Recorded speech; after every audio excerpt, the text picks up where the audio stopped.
Minister to answer. Oh, sorry. Minister, I want the question answered. All right. I'm sorry, I couldn't hear it.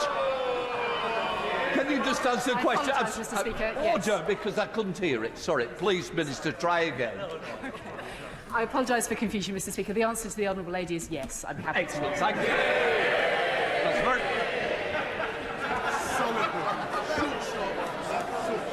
Before we come to Prime Minister's questions, I would like to point out that the British Sign Language interpretation proceedings is available to watch on Parliament Live TV. We now come to questions to the Prime Minister. I start with Robin Miller. Mr. Speaker.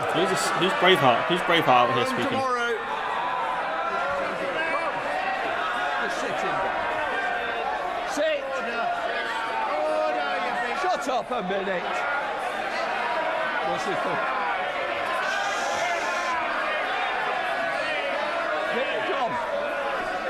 Give me the word. Sorry everyone, I woke up late. I'm not gonna lie. Sleep catches up with you. You don't get enough. Trust me. Learned that lesson the hard way. Order! I Order! say to the honourable gentleman. Give me this. How's the audio? Everything good? Let me know. I will not tolerate such behaviour. If you want to go out now. But if you stand again, I will order you out. Make your mind up. Either shut up and get out. Yeah, using the phrase "shut up" is not very parliamentary, is it? I warn the honourable Good. member that if there's protesting carrying out, just shut up a minute. Does somebody want? What does somebody want? want? Bro, just stamp your authority. Just kick someone out. Give me the names. Order. Sit down. You want me in the future. That was Laura Queensberg for a I second there. now warn of the honourable members that if they persist in refusing to comply with my order to withdraw, I shall be compelled to name both of them, which may lead to them being suspended from the House. Right, names.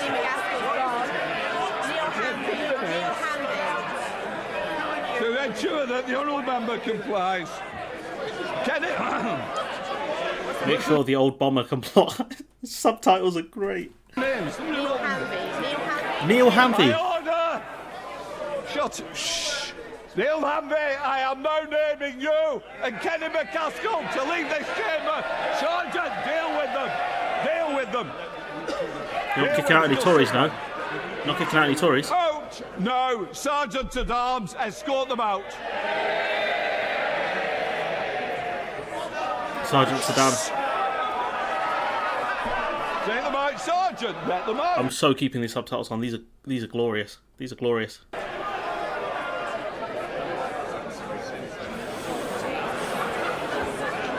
Robin Miller. Come on. Insurrection. Put the PM again. No, then let's just see if we can. Bro, you can blatantly hear it on one side of the house. Start kicking them out. Mr. Costa, you don't want to go and escort them to the tea room, do you? No, I suggest not. I think you're good and better behaved than that. Right, we'll try again after that. Prime Minister will now go to Robin Miller. Hello, Rose. Mr. Speaker, from tomorrow, the first instalment of the cost of living payment will start landing in the bank accounts of 8 million households across the country. This is a much-needed £326 cash boost for families and forms part of the £1,200 in direct support that we're giving to the most vulnerable households this Once again, energy prices are going up way higher than that, so it's not going to dent. year. Mr. Speaker, I'm sure the whole House was appalled and saddened, as I was, to hear about the despicable attack on Shinzo Abe. Oh yeah. Our thoughts are with his family and loved ones and the people of Japan at this dark and sad time. Mr. Speaker, this week we remember the genocide in Srebrenica and the victims of those appalling events. We must learn the lessons of history and do all in our power to prevent such a thing happening again. We will continue to combat war crime deniers, both in Bosnia-Herzegovina and elsewhere. Mr. Speaker, Bro, what about the SAS who have been alleged to have killed unarmed civilians? You're gonna condemn them as well? This morning I had meetings with ministerial colleagues and others. In addition to my duties in this House, I shall have further such meetings later today. You're not gonna have many more, though, are you, big boy? Thank you, Mr. Speaker. Can I thank the Prime Minister for his personal interest in Aberconwy, whether he's been eating ice cream on the pier in Llandudno, sampling Welsh Penderyn whisky, or standing on the granite quarry in Penmaen Mawr. He's seen why they love this constituency. He's also heard from them their gratitude for the vaccine and furlough programmes that this UK government delivered. So will my right honourable friend now support our plan to level up Aberconwy and our bid for almost £20 million of funding to invest in community and cultural programmes and give us the opportunity to match our potential, please? I thank my honourable friend, and he's a great champion for Aberconwy, and I much enjoyed the Penderyn whisky that we sampled together. Mr. Speaker, I ignored the revolver, as some of you may have noticed. I see, you know, it's like there's always a joke that he gives him a revolver and some whiskey, or a glass of whiskey, so he drinks the whiskey and quits, or he shoots himself or some nonsense like that. And the joke was that Michael Gove gave him the whiskey and a revolver. Johnson drank the whiskey and then shot Michael Gove. It was hilarious. We are committed to uniting and levelling up the UK, and as for the second round of the Levelling Up Fund announcements, it will be... Mr. Speaker, may I join the Prime Minister on his comments about the former Prime Minister of Japan, a deeply shocking moment, and of course his comments about genocide. Mr. Speaker, may I welcome the new Cabinet to their places. We have a new Chancellor who accepted a job from the Prime Minister on Wednesday afternoon and then told him to quit on Thursday morning. A new Northern Ireland Secretary who once asked if you need a passport to get to Derry. And the new Education Secretary, whose junior ministers have literally been giving the middle finger to the public. It is truly the country's loss that they will only be in post for a few weeks. Funny. Now, the Prime Minister must be feeling demob happy since he was pushed out of office. Must be feeling what, demob happy? Finally, he can throw off the shackles, say what he really thinks, and forget about following the rules. So, does he agree? Does he agree it's time to scrap the absurd non-dom status that allows the super-rich to dodge tax in this country? Ed Miliband was going to get rid of the non-dom status, but I don't know if it would have brought in as much money as people thought it would. Well, I thank you very much, and it's perfectly true that I'm grateful for the ability to speak my mind, which I never really lost, Mr. Speaker. But what I'm focusing on is continuing the government of the country. And as I've just told you, Mr. Speaker, from tomorrow, £326 is arriving. Never mind non-doms, Mr. Speaker. Non-doms, like, you know, Sunak's wife claimed she was a non-dom, and she managed to apparently get away with not paying a lot in tax, allegedly. So, yeah, non-dom status, very helpful. Doms or non-doms, I don't mind. £326 is arriving in the bank accounts of 8 million vulnerable people. And how can we do that? Because we took the decisions to get the strong economy that we currently have, that I'm afraid were resisted by growth in May at 0.5%, Mr. Speaker, which they weren't expecting. We have, as I've told you before, Mr. Speaker, 620,000 more people in payroll employment than before the pandemic began.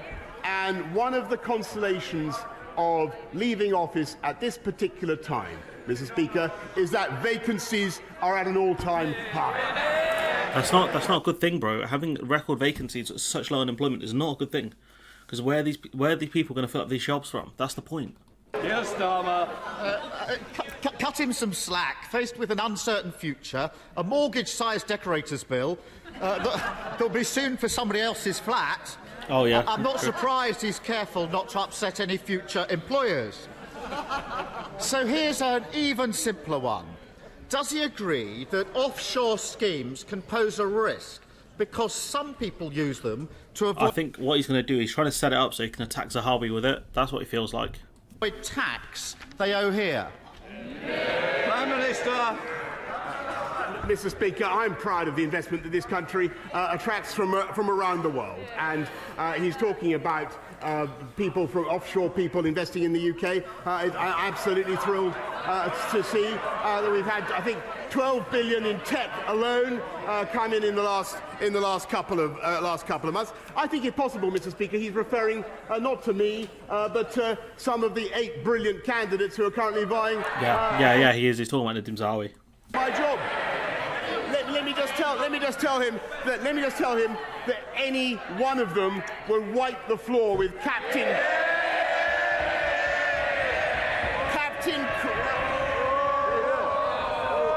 Wipe the floor. Can I just say the furniture has to be repaired? And one of the members already had one bill. I'm sure he doesn't want another. Prime Minister. Any one of them would wipe the floor with Captain Crasharoony Snooze Fest.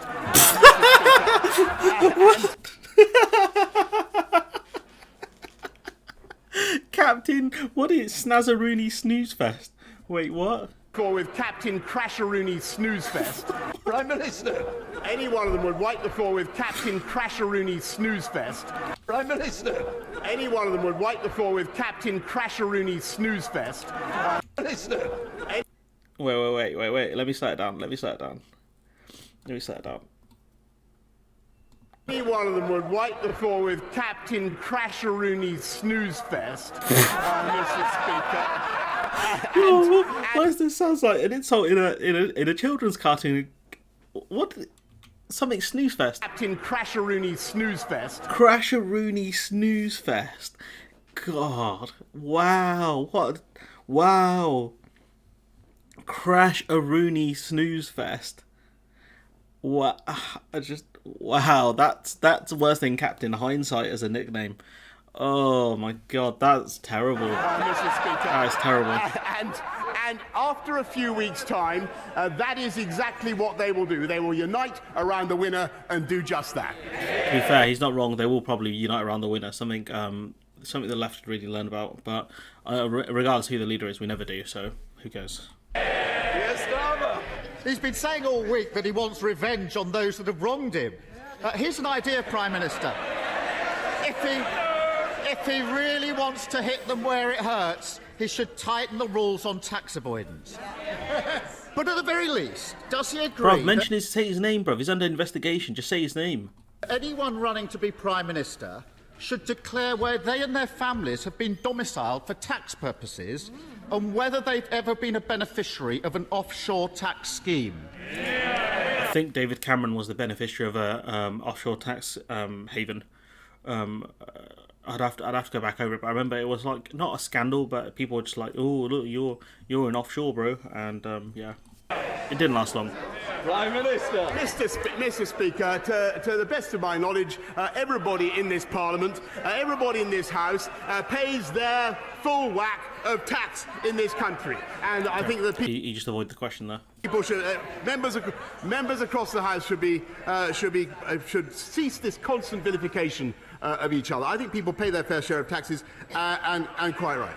What we're doing, and it's thanks to the tax yield that we have had, that we're able to support the people of this country in the way that we are.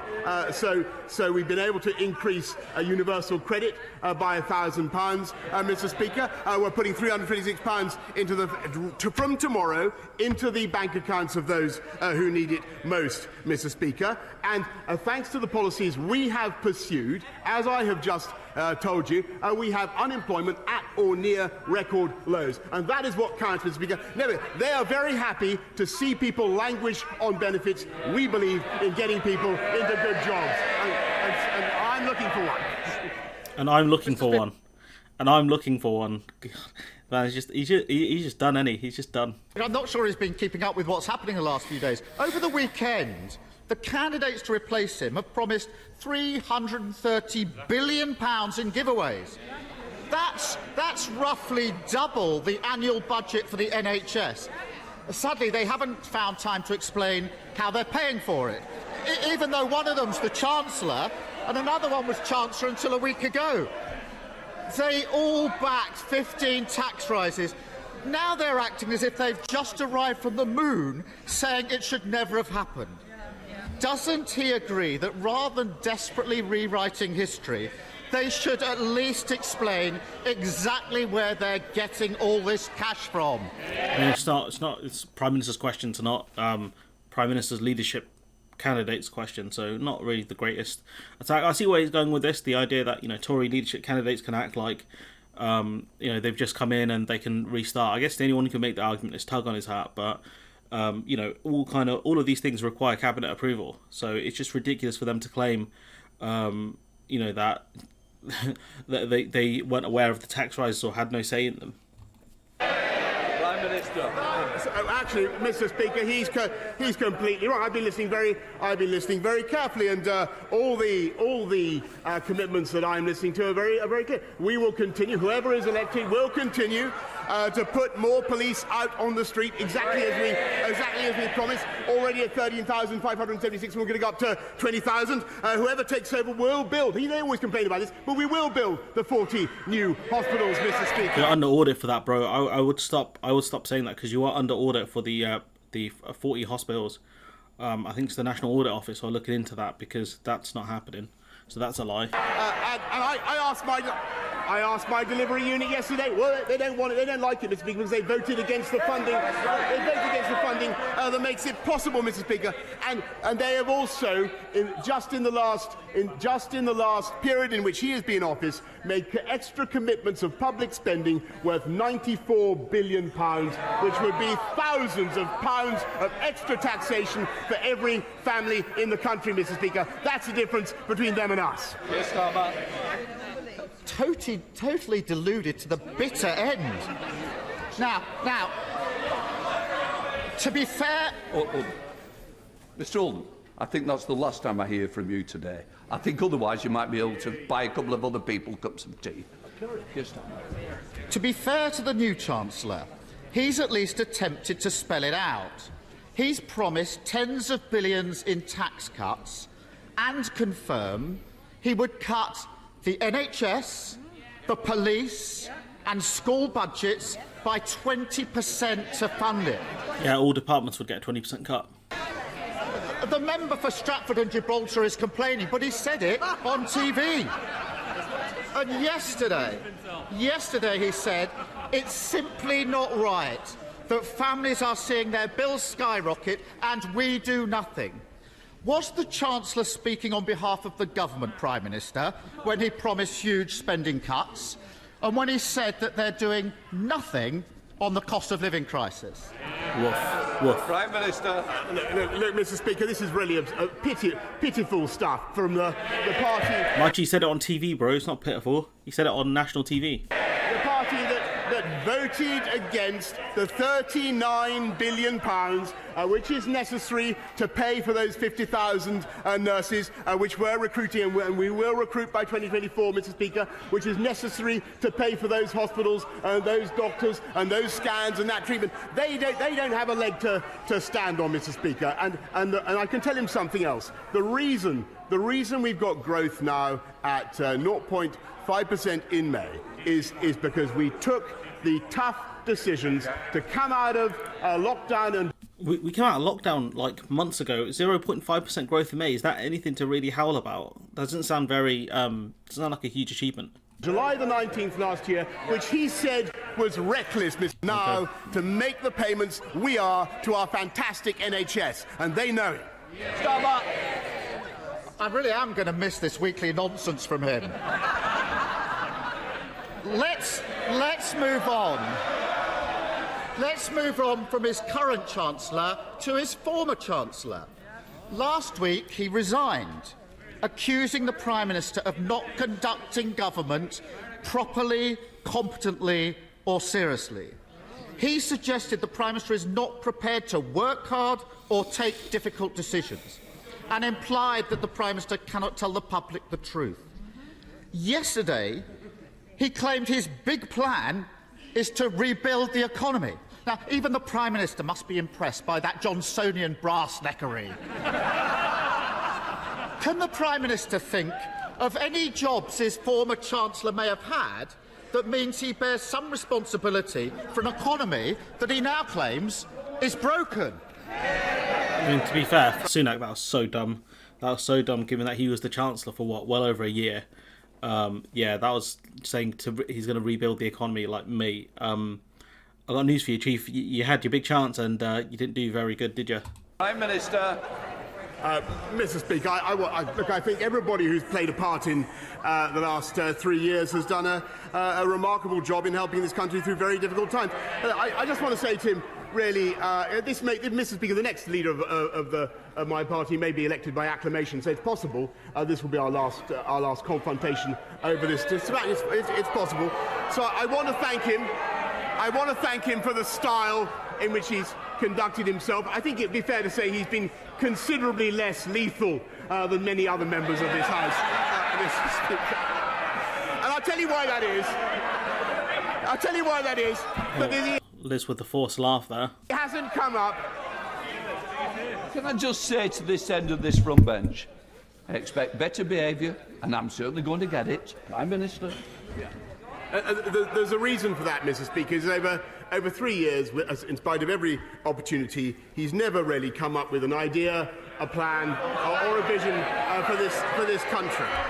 In fairness, my criticism of him as well, the only thing he's come up with is the windfall tax, and then the Tories nicked it, which makes Labour look decent, but then that's about it in terms of achievements. And I can tell you that at the end of 3 years, Mr. Speaker, we got Brexit done, which he voted against 48 times. We delivered the first vaccine in the world and rolled it out faster than any other European country, which will never be possible if you listen to him, Mr. Speaker. And well, Maran's like, he's talking faster than Eminem does in rap, God, Jesus. We played a decisive role in helping to protect the people of Ukraine from the brutal invasion of Vladimir Putin. And we also took loads of Russian money, and we have failed to do sanctions properly on Russians and their assets, so they managed to get them out of the country really easily. That was us too. To save Ukraine, Mr. Speaker, and I'm proud to say that we are continuing, and every one of the 8 candidates will continue, with the biggest ever programme of infrastructure, skills and technology across this country to level up in a way that will benefit the constituents of every member of this House, Mr. Speaker. And it's perfectly true that I leave not at a time of my choosing. And it's absolutely true.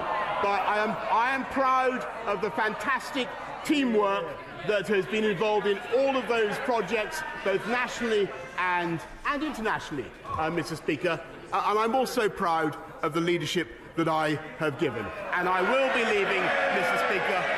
I will be leaving soon with my head held high. I don't think you should, but you're not leaving soon enough, big boy, that's for sure.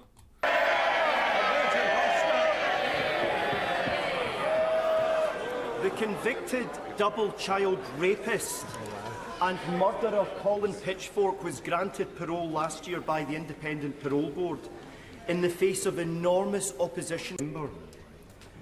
Prime Minister, you and I have communicated about this matter on numerous occasions, and you've assured me that you would do everything in your power to deal with this situation. Can you confirm, before you leave office, that your government will make all the necessary submissions that it can make lawfully to the Independent Parole Board to make sure that this dangerous man is kept behind bars? Prime Minister. My honourable friend for his campaign. Our thoughts, of course, with the victims of Pitchfork, Lydia and Dawn's friends and family. And, Mr. Speaker, I can tell the House that my right honourable friend, the Deputy Prime Minister, will be submitting his views on the Pitchfork case to the Parole Board before his hearing, and there is also, as the House will know, a root and branch review of the parole system currently underway. That's great. You know, 12 years into government, you're doing another review. Fantastic. Which includes plans for greater ministerial oversight for the most serious offenders, and we'll be bringing that forward as soon as parliamentary time allows. We now come to the Leader of the SNP, Ian Black. Let's see, go on, Ian Blackford. Let's see if you can do Mr. something. Speaker. Can I associate myself with the remarks of the Prime Minister in the murder of Shinzo Abe, a dreadful event that took place last weekend? Can I also thank you, Mr. Speaker, for hosting last night the charity Remembering Srebrenica. We should all take time this week, on the 27th anniversary of the genocide that took place there, to think of the circumstances and the shame that we were not able to step in and stop the murder of so many innocent boys and men and the rape of so many women.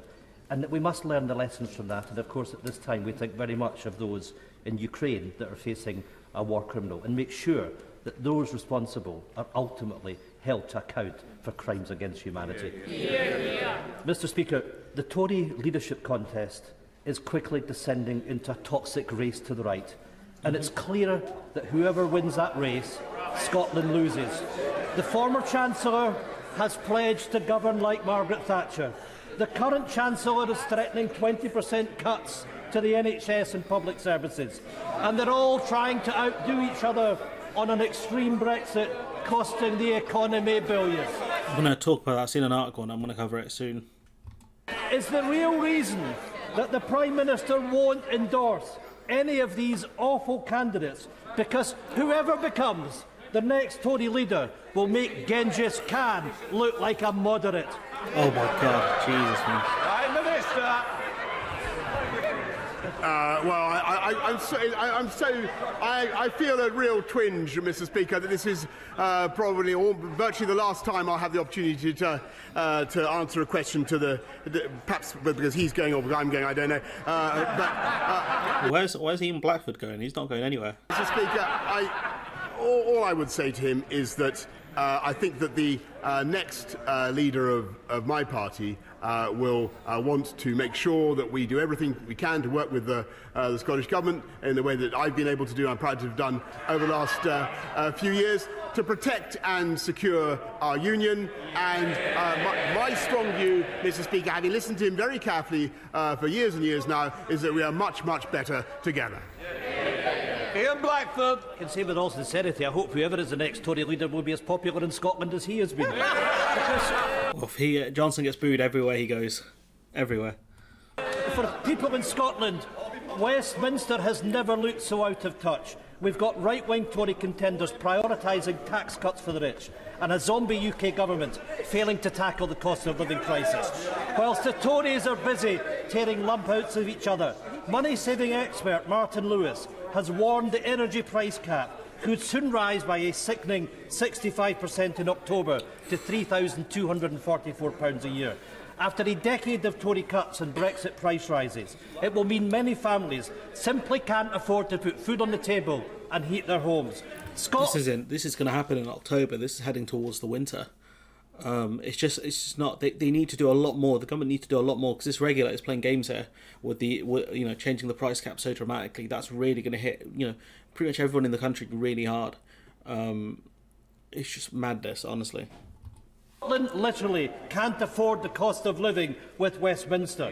Does the Prime Minister not get that people in Scotland don't just want rid of him, they want rid of the whole rotten Westminster system? Prime Minister. Mr. Speaker, I think that's not what is actually happening in this country, is that we're using the fiscal firepower that we built up to cut taxes for working people, cut taxes for those on low incomes, and you saw that last week in the average of £330 tax cut on national insurance. We're increasing support for those vulnerable households from tomorrow, another £326 going in. And Mr. Speaker, it's thanks to our union that we were able to deliver the furlough scheme, which helped the entire country. The issue is that if Scotland was independent, they could have much cheaper energy bills than we would. Much cheaper energy bills. And to make the massive transfers that boost the whole of the UK economy. And I think that the last thing the people of Scotland need now, the last thing they need is more constitutional wrangling when we need to fix the economy. Mary Robinson. Thank you, Mr. Speaker. After securing almost £14 million in my town's fund bid for Cheadle, I was delighted last week to get the green light for our new Cheadle rail station. And £4 million for our state-of-the-art eco-business park. I've had tremendous support from the Cheadle Towns Board and local community who understand how important it is to have connected towns and villages, bringing investment and high-tech jobs to our area. I'm ambitious for Cheadle. and now want to secure the redoubling of the Mid-Cheshire Line and the extension of Metrolink through my constituency. Will my right honourable friend join me in thanking the Town's Board and Station Working Group for their support and agree with me that improving connectivity is key to economic growth and the future of our levelling up the Well, Mr. Speaker, it's thanks to the massive exertions of this government in levelling up with the £650 billion investment in infrastructure that we're having got a new railway station in Cheadle, for instance, Mr. Speaker, and now more to them. No one cares. Thank you. In a recent opinion poll conducted by Lucid Talk for Queen's University, only 5% of the people of Northern Ireland expressed any trust whatsoever in this government. So as the Prime Minister prepares to leave office shortly, will he apologise for his legacy in Northern Ireland, in which power sharing has collapsed? That's because of the DUP. Power sharing collapsed because of the DUP. Has been undermined. Yeah, that again, I don't need you to guess who's doing that. An unwanted protocol bill is being imposed upon the people and businesses of Northern Ireland, and Anglo-Irish relations are in their worst state for 40 years. I mean, Northern Ireland's benefited massively from the protocol. Their economy is doing better than ours. Outside the only place that's doing well in the UK, in the United Kingdom is London and Northern Ireland. That's it. Prime Minister. Well, Mr. Speaker, because actually what we've got, and I know that every single one of the candidates will want to deliver this, is a bill to fix the problem of the protocol, and I accept that there is a problem, and I hope that the whole House will support it. Jacob Young. Thank you, Mr. Speaker, and as this is probably the last time I'll get to address the Prime Minister at this dispatch box. So this is the last PMQs then? On behalf of the people of Redcar and Cleveland, how grateful we are for the support that he's given us. And take future... more optimistic and who hope that... Did you notice on the front row? That's them. There are people around the world who hope that this will be the end of Brexit, and I can see them all. Oh, look at them! Did you notice? He's a pantomime character, isn't he? He's an absolute pantomime villain. That's them. They're wrong, Mr. Speaker, and we're going to show that they're wrong. How are you going to show them? Our trade figures are in the toilet. What are you going to use to prove them wrong? Let's see. Now come to Martin Day. Mr. Speaker, if the UK truly is a voluntary union of equal nations, there must be a democratic way for any of those member nations to withdraw from it. Yeah, he's going to say there was a referendum in like 2014 or something like that. On what right does the PM think the role of the UK government is to decide whether to respect the mandate given by the people of Scotland to their government and endorsed by their parliament? Prime Minister. Mr. Speaker, as I continually advise the members of the Scottish National Party, or Nationalist Party, I should say, they should look at what is happening. The Speaker should have gone to cut out the Scottish Nationalist Party. It's not who they are. Educational standards in Scotland, which they are responsible for, instead of endlessly asking for a repeat of a constitutional event that we had in 2014. We had a vote, Mr. Speaker, they lost. Catherine Fletcher. Mr. Speaker, the Prime Minister knows how proud we are of our industrial heritage in the north of England and what it means for our future. So last Friday, it was a joy to be on the banks of the Ribble with the Friends of the Old Tram Bridge. I don't care about this. I'm sorry. I'm responsible. Position. Can these people ask decent questions? This is honestly, I don't care that you connected something to the tram bridge. Like, come on, man. Let's have a Robert. Child poverty has increased in every part of Wales in the last 7 years under Tory cuts to public services and malign welfare policies. In the communities I represent, 37% of children are now growing up in poverty. He has one last chance to make a real difference to these children's lives before he leaves office. Will he scrap the two-child limit and reinstate the £20 uplift for all families entitled to welfare? Yeah. Don't you find it funny that, you recently got right-wingers talking about people in this country needing to have more children, and then we still got the two-child limit, so if you have more than two children, I don't think you get child benefit for the third one. I mean, that's just dumb, isn't it? Mr. Speaker, it's of course the Labour government in Wales is responsible for schools, but what we have been doing, is not only increasing the living wage by £1,000, providing the financial support, the £37 billion worth of financial support that I've mentioned, but helping councils, Mr. Speaker, with a £1.5 billion household support fund to get the families such as those she mentions through the tough times, and we will come out very strongly the other side.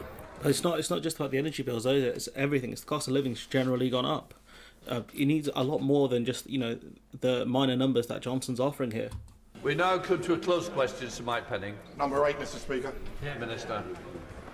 I thank my honourable friend. I'm delighted that there will be a new hospital scheme in this area. I'm told that the local hospital trust have considered a full range of options, and that they... Is this one of the new hospitals we've been talking about, hearing about? Consider that new hospital builds at Watford General, alongside further investment at Hemel, Hempstead and St Albans hospitals, represent the best option for health services in the area. Sir Mike Penning. Can I thank the Prime Minister for delivering Brexit and the fantastic vaccine rollout programme that I was proud to be involved with and saved so many lives in my constituency and around the country. Sadly, the Trust have not considered all options, and in my constituents will be astonished as to what they have said by saying that they now want £1.2 billion for the refurbished tower block situation in Watford. So could the Prime Minister do me a great favour before he leaves? Can he put a little note in the drawer of number 10, so when the new incumbent comes in to say Penning needs a new hospital on a greenfield site? Well, Mr. Speaker, I can tell him that I will assure he gets a meeting with the relevant minister to discuss his proposals. Who would even be the relevant minister? Would it be health? Would it be the Treasury? Thank you, sir. We now know that every ambulance service in the whole country is in a critical state. Yep. But last week, well before the current national heatwave emergency, my constituent, Mrs. Meacham, died following waiting for hours for an ambulance in an excruciating and prolonged delay. The times it takes for ambulances to get to people, I'm not blaming the ambulance drivers or anything like that. I'm not blaming the services, because they've been cut massively. It's comically bad to the point where people are dying because they can't get an ambulance in time. Ambulance taking over an hour to get to people, it should not take that long. Even if you live in the sticks, it should not take that long. I mean, honestly, it's absolute madness what they've done to the healthcare service of this country. Her daughter tells me that the family tragedy wasn't caused by the staff, but by cutbacks by this government. But in any event, without immediate and drastic action, we cannot be sure that there won't be many more Mrs. Meachams. Does the PM accept we now are living through an emergency health crisis? And given the disastrous state he's leaving the NHS in, why is he still in Downing Street? He's going to talk about the money he's putting in, even though the fact is, the money that they put into the NHS, how much of that went to test and trace, how much of that went to private institutions. It's just the answer he's going to give is going to be stupid.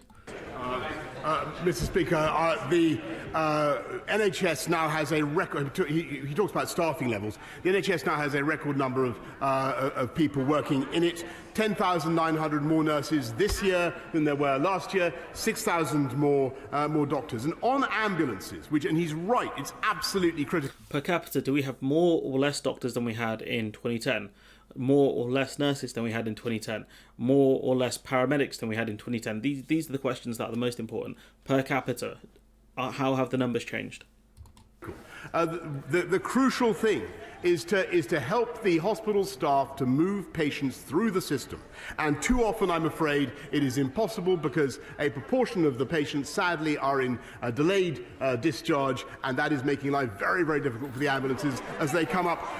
So how it's meant to work, I'm just doing this off the fly, is the ambulance goes to the hospital, patient goes to the hospital, right? They get the treatment, and then they have to be discharged, but it's got to be, they can either discharge themselves, or for the hospital to discharge them, typically, they need somewhere safe to go, somewhere they can actually recover properly, be it a care home or whatever. If they have nowhere to be safely discharged, which does happen with some elderly people, they are stuck at the hospital until they can find some sort of place for them to go. This, bed blocking. Another problem we have is there's not enough beds, so the more people the ambulance brings to the hospital, if there aren't enough beds, they're stuck in the ambulance until a bed can be made available, because that's why we're short on so many beds. That's why we have so many problems. Germany didn't have those sorts of problems as much as we did, I think, because they have a lot more beds than we do. So what happens is the ambulances get blocked because there's no beds to discharge the hospitals into, and therefore the ambulance cannot do anything until the patients in the ambulance have been taken out and put into the hospital. Does that make sense? Maybe I'll do it in a flowchart form at some point. But that is why it is so crucial that this government, in addition to everything else we've done, Mr. Speaker, is fixing social care and helping patients out of hospital. The NHS said they need at least, to get out of the critical state they're in, I think they need about 12,000 beds, right? Are you going to fund 12,000 new beds? Why not? And that's why we put in the £39 billion, Mr. Speaker, which unfortunately his party voted against. So 32 billion of that went to test and trace, I believe. Where did the rest go? Brereton. Thank you, Mr. Speaker. Can I thank the Prime Minister for all he's done to help level up Stoke-on-Trent? Sorry, I don't care. Help people. Different nights exposed them and us. Stuart Malcolm MacDonald. Thank you, Mr. Speaker. Last night's panorama with the joint investigation with the Times newspaper has exposed yet again more evidence of unlawful killings by special forces, this time in Yeah, I saw the BBC reported on that yesterday. I'll probably cover that at some point this week. Afghanistan. When this came up before, the government, and in particular the MOD, was determined to sweep this under the carpet. But those who serve in uniform and the public they protect deserve better than this. These aren't vexatious claims from campaigning lawyers. They come from within the armed forces themselves and indeed from our allies in Australia. So will the Prime Minister commit to an Australia-style independent inquiry as backed by General Lord Richards? But more broadly, hasn't the case been made again for democratic oversight of special forces? Prime Minister.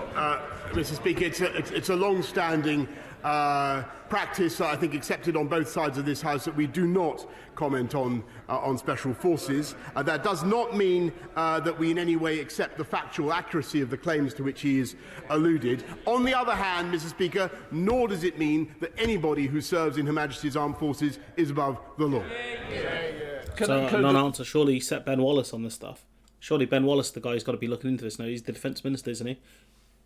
Just one of the members that there is a sub judice on this. I allowed that question because it was very general, and that's the only way I would ever allow it to be discussed. Andrew Lower. Thank you, Mr. Speaker. In the last few years, campaigning and persistence have led to the construction of a new children's A&E, and just this year a new main A&E for Northampton General Hospital in my constituency. This is the, I think this must be the MP for Northampton South. I'm in Northampton North, but okay. On this success, what the town now needs is an urgent treatment centre. Does the Prime Minister agree that this would be a hugely welcome step in providing top-quality healthcare in Northampton? Prime Minister. Mr. Speaker, as I mentioned, I think earlier on, we're engaged in a massive programme of improvements and building and rebuilding in our NHS estate. I think that, with great respect to my honourable friend, this is a decision that he's going to have to continue to lobby for. I think the local NHS bodies will have to make up their minds on that one, but I'm sure he will continue to make lively representations. Patricia Gibbs. That was not lively. Thank you, Mr. Speaker.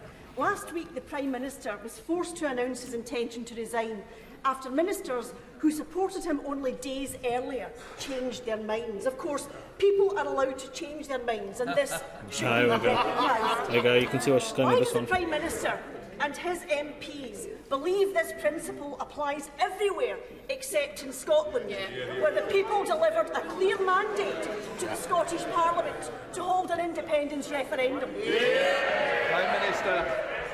Well, Mr. Speaker, as I understand it, the people of the SNP are currently deciding what to do with my honourable friend. What's happening with Blackford? Is he in trouble for something? What's going on here? Why does he keep mentioning Ian Blackford for? Heaven forfend that they should change their minds, Mr. Speaker. Thank you, Mr Speaker. Mr Speaker, 40 years ago, 10 young people from Rugby's West Indian community travelled to a house in New Cross Road, London, for a birthday celebration for former Rugby resident Yvonne Ruddick. Tragically, there was a fire at the house where the party was held, and 2 of that group never returned home. Others were traumatised. The fire cost 13 people their lives and has been the subject of 2 inquests, both of which were inconclusive. Yeah. Those who survived and the families of the bereaved are calling for a further investigation. I wonder if the Prime Minister would agree that the appointment of the new Metropolitan Police Commissioner provides an opportunity to re-examine the events of that time. I mean, 2 investigations I can thank find out my what happened. honourable friend, and I know from my own experience of running the city of the anguish that particular tragedy caused, and I know the deep feeling that surrounds it, Mr Speaker. I thank him for raising it, and I can tell him, of course, that whatever my own views, this is a matter for the independent Metropolitan Police Service, and I'm sure the new Commissioner will be considering what he has just said. Alan Brown. Thank you, Mr Speaker. While he was editor of The Spectator, he published a poem out exterminating the Scotch, a verminous race. He previously stated that £1 spent in Croydon is of more value to the country than £1 spent in Strathclyde. He called for an ending of the Barnett formula, and he stated an MP from a Scottish constituency shouldn't be a Prime Minister. So given his anti-Scottish views, his abject failure as a Prime Minister, why did he think he's a right to try and block a democratic vote for Scotland to choose its future away from this corrupt Westminster? For Johnson to say those things is absolutely so stupid. Obviously it's not true. Scots are great, but why even write nonsense like that? I guess he wrote it. Yeah, The Spectator's a massively right-wing rag. I guess it makes sense why he would write it. Can I just say to the honourable gentleman that after 3 years of listening to this delirium of monotony from the Scottish nationalists, I really think they need to change the record. What the people of this country want is a focus on the cost of living, a focus on the economy, making sure on schools, Mr Speaker, on standards in schools. Those are things that he should fix, Mr Speaker, and to say nothing of the tragedy of drug deaths in Scotland, Mr Speaker, which they still haven't done. I think their main issue is that the drugs that I think are causing the drug deaths, I think it's Valium. I watched a documentary on it a couple of years ago. It's Valium, and Valium is legal, so it's a legally purchased drug, I think, or prescribed, and that's where you can get loads of issues because it's not the hardest thing in the world to get, but it's really strong stuff. Anything to address, Mr Speaker, and everything I have seen has taught me that we are far, far better, whether it's on Ukraine or COVID, Mr Speaker, or on furlough. There is absolutely no doubt, Mr Speaker, that we are better off working together. Thank you, Mr Speaker. Kensington is at the heart of the Ukrainian community, and on their behalf I would like to first send their huge thanks for your support to Ukraine. Are they happy with the amount of Ukrainian refugees that we've taken from the war? Yesterday was the first-year anniversary of the devastating flooding that affected my constituency, with more than 1,000 homes affected, people in basement flats losing all of their belongings, and many people still in temporary accommodation. Would my right honourable friend back my fight to ensure that we get serious investment in infrastructure in West London from Thames Water? Prime Minister. I thank her very much, and I know that I know the problem of that she speaks of very well. There's no single solution to tackling surface water flooding. But she's absolutely right in wanting to put more pressure on Thames Water to try to come up with sustainable solutions. You mean a private institution is not doing their job properly? Shark. But they've got to be done working with partners, with councils, and of course with developers as well. Final question, Sam Terry. Thank you, Mr Speaker. A few short weeks ago, Zara Alina was walking home through Ilford. She was dragged off the street and brutally murdered. Zara's family made a touching tribute for her life. She was authentic, refused to try and impress anyone, but she impressed us. She was the rock of our family. Last week, on the 8th of July, Another woman was stabbed in St John's Road, just yards from my family's church that I attended for 15 years, so I know like the back of my hand. Women in Ilford should not have to police themselves or impose curfews on their behaviour when they want to just go about their daily business. So, Mr Speaker, I want to know whether the Prime Minister will commit to greater allocation of funding in terms of policing that's targeted on specialist knife crime into Ilford and across all of that part of North East London. And in addition, Mr Speaker, what measures will this government actually take that will make a difference to the lives of women? Will they toughen sentences for rape, stalking, domestic violence, and put in place proper police support to end, Mr Speaker, the epidemic of violence in this country against women and girls? Just before the Prime Minister answers, sorry, just to say it's a very important, I've allowed it to raise, be careful of going into detail on the first name because it is sub judice, but in general terms I'm sure that we can answer it. Prime Minister. I think it goes beyond policing and mandatory minimums though. A lot more needs to be done on this subject because it is an epidemic, like he says. I can't imagine, just me walking home and just getting attacked like that, kidnapped, etc. It's just madness, it can happen anytime. I thank you, Mr. Speaker, for your guidance, but I think we can say safely how much we sympathise with the victim and her family.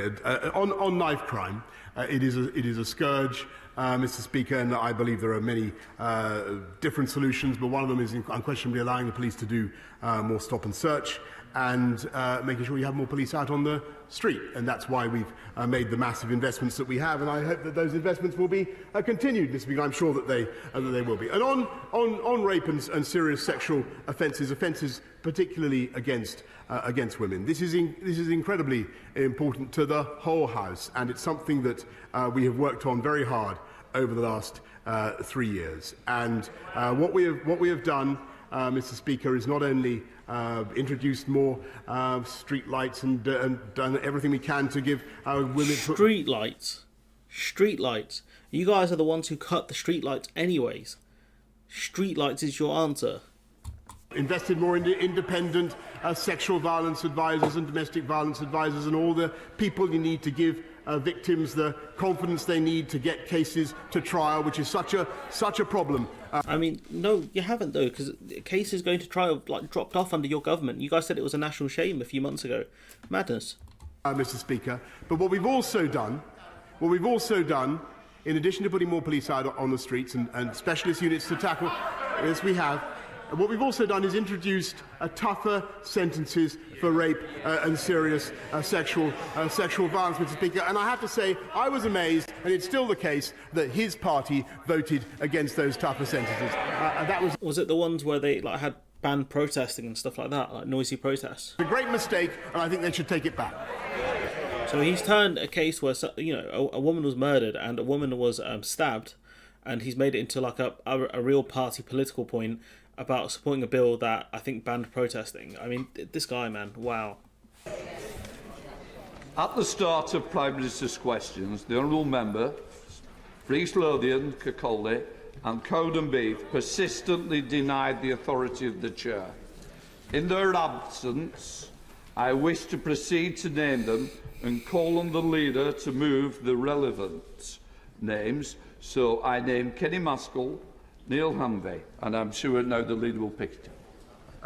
Mr. Speaker, I beg to move that Kenny McCaskill and Neil Hanvey be suspended from the service of this House. What does that mean? The question is that Kenny McCaskill and Neil Hanvey be suspended from this House. As many of their opinions say aye. Aye! The contrary, no. We now move to the urgent question at Colwell Streeting. No, take your point. What was that? What just happened? What just happened? I don't get it. Crews of West Midlands. How far behind were we? Aware of the information that's given to ministers and prime ministers when they're going to answer a question, especially when the question has been pre-informed. The information the Speaker was given was that, that my trust, my hospital trust, have looked at all options looked at all options for the decision on the new hospital in my part of the world. That is not correct, Mr. Speaker, and I wish to put on the record that the Prime Minister has been misled by my trust, and it's not the Prime Minister's fault that he had that information. I'm not going to carry on the debate with the question, but I would say you've certainly got on the record, I'm sure. Support this vital service and give them the resources and support that they need. He will make a statement on ambulance services and the declaration of a national heatwave emergency. Minister. Thank you, Mr. Speaker. Our ambulance service performs heroics every single day, and I want to put on record my thanks to every single one of them for all their dedication and hard work. And we do have a duty to support this vital service and give them the So why does your government keep making cuts to them? Resources and support that they need. The latest figures from the NHS in England show that ambulance service response time performance has improved month on month. And also, the ambulance hours I mean, lost. that's not surprising given that we're coming out of the back end of the pandemic. The numbers aren't as bad as they were months ago. No wonder ambulances, their times are doing better. It's not a shock. Is also improving month on month as well. However, we do fully acknowledge that there are rising pressures facing the service, and there are three significant factors influencing this. First, bed occupancy. Tory cuts, and Tory cuts. Which is currently around 93%, which is something we'd normally see around winter times, is influencing this. We know that there's high rates of COVID admissions in hospital, whether that's people with COVID or because of COVID, and that puts pressure on A&Es to be able to admit patients. We're roughly running on void beds of around 1,200, and part of this is because there's a 16% increase in length of stays. We also have the pressures of delayed discharges, but they remain flat. But I think some of the bed occupancy rates would be down to long COVID, because that stuff can mess you up for weeks. Significant influence. But also, we have record numbers of calls to the ambulance service, 100,000 more calls compared to May last year. So there is significant pressure on the system. As well as that, we also have to be mindful of the weather in the coming days. We do have a heatwave plan for England, which was published. Please, no heat waves, please. Earlier this year. I'm sure the honourable gentleman has read it. And we also have the hot weather plans the NHS trusts have also put in place. No muss. In addition to that, we're providing sector-specific guidance, setting out the best way to make which is a considerable increase on the previous September. And we're on track. Secretary of State. She's going to spout a load of numbers that don't mean much out of context, so let's see what Wes has got. Thank you, Mr. Speaker, and thank you for granting this urgent question. But what a disgrace that the Secretary of State isn't here. Our NHS is going through the biggest crisis in its history. Every ambulance service is on the highest level of alert. Patients are forced to wait hours in pain and discomfort, and he is yet to say a word about any of it. The Home Secretary wasn't at the Home Affairs Select Committee this morning. He's not here this afternoon. This isn't even a government in office, let alone in power. One person who is still in office, however, is the Minister. Her boss resigned, saying he couldn't put loyalty above integrity any longer. Javid. She's talking about Javid, I think. Well, the Minister obviously made a different choice. So can she say whether any further meetings of COBRA are scheduled beyond the meeting held on Monday? And as we saw during the pandemic, public health emergencies require clear communication from government. Can she tell the House what the consequence of a national heatwave emergency would be for schools, for public transport services and other public services, and what guidance will be provided to the general public? What assessment has she made of the suitability of care homes to protect residents from the extreme heat? I saw Tory boy Andrew Pearce say, wear more sunscreen and drink more water. It's like, it's not that easy, pal. And what contingencies are in place should further measures be necessary?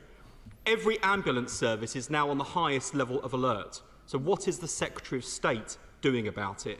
The Minister talks about targeted help for ambulance services. She's going to be hitting the phones this week. Presumably the Secretary of State's too busy.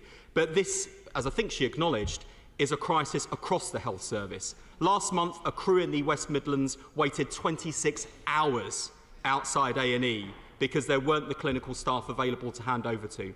What is the government doing to provide additional support to A&Es during this heatwave? And, Mr. Speaker, these pressures are not new. Average waiting times for stroke and heart attack victims are an hour. Patients in the North East were told to phone a friend or call a cab rather than rely on emergency services. Isn't it the case that, of course, extreme weather is putting further pressure on our emergency services, but it is 12 years of Conservative underfunding that has left them unable to cope. And in conclusion, Mr Speaker, if people like the Home Secretary and the Health Secretary can't be bothered to turn up to do their job, if they're not interested in the business of running this country, because they're too busy making endorsements for fantasy candidates with far-fetched promises, perhaps it's time they set aside so that Labour can give Britain the fresh start it needs. And do what, mate? But he does set out a lot of points there. It's down to austerity at the end of the day. They cut loads of hospital beds, and that's one of the things causing all the problems. That's where you get the occupancy issues. If there aren't enough hospital beds, it causes backlog elsewhere. The ambulances are stuck.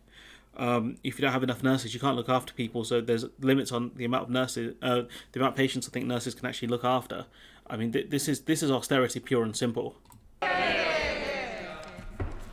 Can I say how disappointed I am in the Shadow Secretary's response?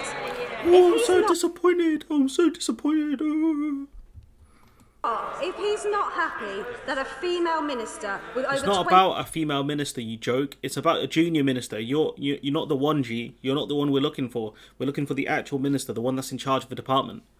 20 years experience in the NHS is able to answer the question on NHS waiting times, then I find that very disappointing. And if I don't, as I said in the debate a few weeks ago, I don't want to bring politics into health because I think it's too important. But if he wants why are politicians dealing with health then? Why are politicians the one who decide how much healthcare workers should get paid? Why is that politicians? Maybe you should go to an independent body like how your pay is discussed, no? It's ridiculous to say that health is so important it goes beyond politics. But you've made it political. Austerity is a political decision at the end of the day. It has no basis in economics. The economists don't back austerity. En masse, they don't. Because government has to spend money. play politics, I will give him politics. If we look... if you want to play politics, I'll give you politics. Wow. In Wales, where Labour run the NHS service there, the ambulance service and the A&E departments are facing exactly the same pressures. It's almost like the funding comes from a central government. 51% of red calls in Wales are only being seen in 8 minutes. The target should be 65%. If he looks at the call time for strokes, only 17% of those calls being made in time. And that's falling on month on month, whereas in England, our responses are improving month on month. And the 4-hour wait in Wales in A&E is 34.9% as being seen in 4 hours. Now, he shakes his head, but he stood at that dispatch box just now and said Labour would do better. They are not doing better in Labour, in Labour-run Wales. Why is Wales doing so badly when it comes to the NHS? Does anyone know? Like in the comments, could you let me know? They are of actually either similar response times or actually worse response times. Now, I have set out the plan. It's clear he hasn't read the heatwave plan for England, which was published in earlier this year, because he would have the answers in there. And we are making sure that all NHS trusts are prepared. I am happy to work with each and every member across this House to make sure that the ambulance service, our A&Es and hospital trusts have the support that they need. But if all he wants to do is play politics, I think that's extremely sad. Right, I'll bridge up.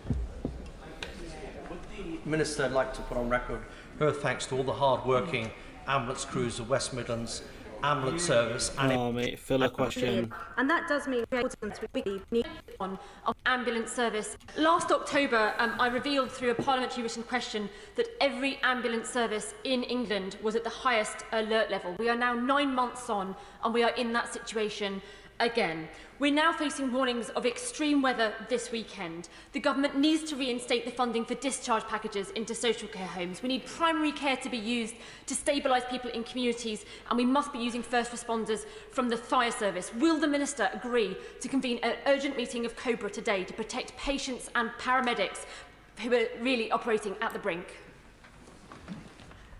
So, can I say to the Honourable Lady, we have put in, additional investment this year, over £150 million of extra funding into the ambulance service to help them meet the demands, because they have got significant demands. And for this time of year, these are the sort of rates that you would normally see in winter. And we are doing exactly that. We have got our a heatwave plan, which was published earlier this year. We are... Surely you should republish it, because now we're heading into the heat waves. No point citing something you published in like February, because no one bothered to read it in February because there wasn't a heat wave. It's like producing a winter plan now. No one's going to read it. I'm confident and working with all NHS trusts to make sure that they have got the support that they need, and all the ambulance trusts too. But can I just gently say to her, this isn't just about funding. This is about bringing care together to ensure that those hospital beds are freed up, so when ambulances arrive at A&E, they can unload their patients. And as I said to the Shadow Minister, I'm not sure if he's take me up on this, I am happy to work with every single member across this House to make sure that we support our emergency services. All right, Scott Benson. Thank you, Mr. Speaker. I welcome the reassurance the Minister has provided regarding capacity and resilience planning over the coming weeks. A&E services at Blackpool Victoria Hospital have been under significant pressure as of late, and the planned £15 million government-funded improvements to increase capacity there, frankly, can't come soon enough. Will the Minister meet with me to discuss the progress of these plans to ensure that patients can see the benefits of those as soon as possible? I thank my honourable friend. He has been campaigning vigorously for his local They all area. have like the same answer, like, oh, I have to. My right honourable friend has been campaigning vigorously or energetically for his constituency. No one cares. In terms of better healthcare. Oh no, independent. You've done me dirty. You've done me See dirty. through this. They're not. That he's backing anyone. No. Minority background. They've cut the stream. No, you can't do this to me. I thought it was going to carry on for a while longer. I guess we're out of luck. Did you guys see Penny Mordaunt launched a video about her leadership campaign, and she had to get taken down because she didn't have permission from the people in the video to publish it. That was great. But anyways, I guess that's me done. I'll have a video come out. Let's see, what have we got in the machine for this week? So we've got a video on Starmer trolling Johnson over Beergate. Hilarious stuff. Genuinely funny stuff. See, we've got let's see if we can scroll down. Braverman blaming civil servants for Brexit problems. Chinese embassy staff trolling Johnson. We got something on the UK paying the EU customs fees over failure to do customs checks on Chinese goods. Businesses criticising the Tories over a lack of checking EU exports. Andrew Marr actually having some life in him and attacking the Tories and Brexiteers. Great stuff. The economy in crisis shown by charts. Public losing support for Brexit. I mean, we've got some good stuff coming out here. So, I'll probably be working on some stuff tomorrow. Probably take the rest of the day off. And just carry on working, get through all of these topics over the next couple of days. I'm going to leave the stream here. Let me know what you thought in the comments. If you are one of those people who watches stuff back, just let me know what you thought about it. I think this is the last PMQs we're going to see until the next Prime Minister comes in, really, until Parliament opens again. I think that'll be in September, because these guys get paid enough and get long enough breaks. How many jobs do you know that pay this much and give you enough breaks? It's madness. But I'll catch you guys next time. Bye bye.